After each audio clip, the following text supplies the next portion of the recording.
Hello everyone and welcome to this video. Today I'm going to be discussing visual snow, and I have mild visual snow. I want you to let me know. We'll have a discussion down below about different symptoms of visual snow and theories behind it. But what's very weird is I want to make clear that I have it nowhere as near bad as some of you that have messaged me on Facebook, and what mine is morning visual snow. So let me explain.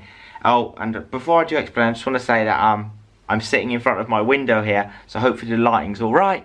You know, it's sort of a homemade studio. I'm sitting on the floor, so the lighting comes into me. You know, we haven't got money for studio lights, so let's use some natural light. I think it looks quite good actually. Days ago, I woke up in the morning and, you know, I was in my bathroom. That's where it's really bright, that's where it's sunny. You know, you've got the white bath, you've got the white toilet, the white sink, the white walls, and usually I have my strands that move around, but I was noticing a very static. So I had the spiraling of obviously the eye floaters, the strands, that's normal, but then there was this static, almost like a pulsing, right? And it wasn't tetany, this wasn't moving up here, it was actually in the vision. It was very static, very pulsing. How I'd describe it is not as bad as like when your TV connection goes wrong, but almost like, you know, when you watch a video that should be 1080p but you watch it in a lower quality, and it's just that when you're trying to use your camera at night and there's all those little dots and it just gets a bit fuzzy. That's how I would explain it,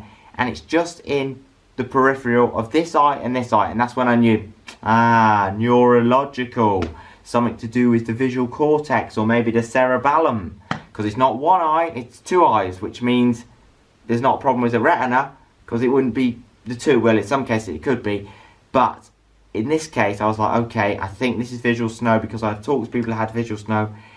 And then the weird thing is, I would say it's 20% of each vision, so up until here is fine, just that section and that section, very static, very static. Now, the first morning that I had it, 5 minutes it was for, and then the second morning maybe 7 minutes, and then this morning it was longer, it was for 10 minutes. Even when I was eating my breakfast, I could just notice that static, you know, that visual static, and I don't know what I'm doing different.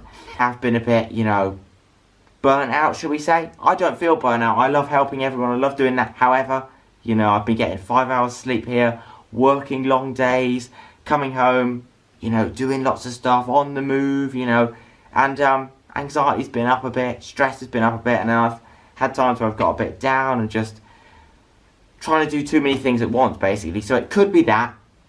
I could be talking a load of rubbish here. Help me out in the comments below. Do you suffer from visual snow? Have you ever had these symptoms? Do you think that it's something to do with the cerebellum? Is it the visual cortex? Is it stress, anxiety, worry? Yeah, let's have a discussion in the comments below. But I thought I would share that with you because, as I said, if I get a new floater, if I get a new blepharitis flare-up, if I get dry eyes, if anything of my eye conditions get worse, get better, don't change, I will let you know, because there's no agenda. You know, I'm not selling anything, I'm just sharing my journey and personal experience, and this is the diet that is working. You never know, in the future I may try a new diet. I don't know though, I really love this diet. I love the whole healthy keto approach, you know, the majority time being high fat, moderate protein, low carb, but also having the fruits, you know, not being as strict and saying, oh my gosh, you've got to watch these fruits, you know, not being stupid and consuming loads of sugar and loads of fructose, but having the right amount for the anthocyanins and the polyphenols.